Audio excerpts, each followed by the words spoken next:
3 lakh plus corona cases, rising cases, collapsing health infrastructure, and dipping resources is a product of gross criminal negligence of the Bharatiya Janata Party central government. The Delhi High Court observations that when will the central government wake up to the reality proves BJP is a shameless, heartless, and a thick-skinned government. Oxygen shortage, vaccine shortage, hospital bed shortage, injection shortage proves that the BJP government is not a Jan Seva Sarkar, but rather a Jan Leva Sarkar. Instead of providing oxygen to the fight against COVID, BJP is adding fuel to the fire by holding election rallies in Bengal. The BJP government is breaking all records of mismanaging and mishandling the entire crisis which the nation is facing today.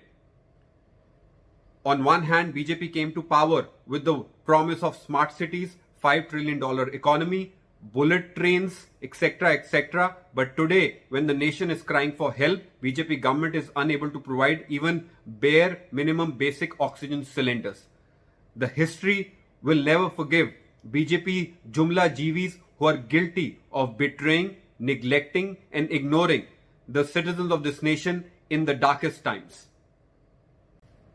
देश में 3 लाख से अधिक corona cases का होना आज इस बात का घिनौना प्रमाण है कि भारतीय जनता पार्टी की केंद्रीय सरकार ने हिंदुस्तान के स्वास्थ्य ढांचे, स्वास्थ्य व्यवस्था को खाक में मिला दिया है।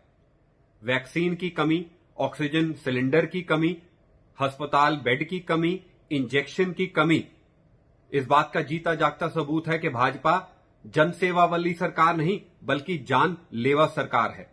दिल्ली हाई कोर्ट का यह कहना कि केंद्रीय सरकार कब जागेगी, वास्तविकता को कब देखेगी, यह दर्शाता है कि भाजपा एक पत्थर दिल और बुज़दिल सरकार है और एक मोटी चमड़ी वाला रवैया है। कोरोना आज जंगल में लगी आग की तरह इसलिए फैल रहा है कि भारतीय जनता पार्टी का ध्यान कोरोना से भिड़ना नहीं बल्कि विपक्ष से भिड़ना है और रैलियों में भीड़ जुटाने में लगा हुआ है। भाजपा कोरोना की लड़ाई में ऑक्सीजन सप्लाई करने की बजाय आज आग में घी डालने का काम कर रही है, बंगाल में इलेक्शन रैलियां करवा के। एक तरफ पूरे देश की जनता कोरोना से त्रस्त है, दूसरी तरफ बंगाल में भारतीय जनता पार्टी मस्त है। 15 लाख खाते में देने वाली बात करने वाली, स्मार्ट सिटी बनाने वाली, बुलेट ट्रेन बनाने वाली, $5 ट्रिलियन इकोनॉमी बनाने वाले भाजपा के जुमला जीवियों को इतिहास कभी माफ नहीं करेगा, जो आज इस आपदा में भी देश को एक ऑक्सीजन सिलेंडर नहीं दिलवा पा रहे।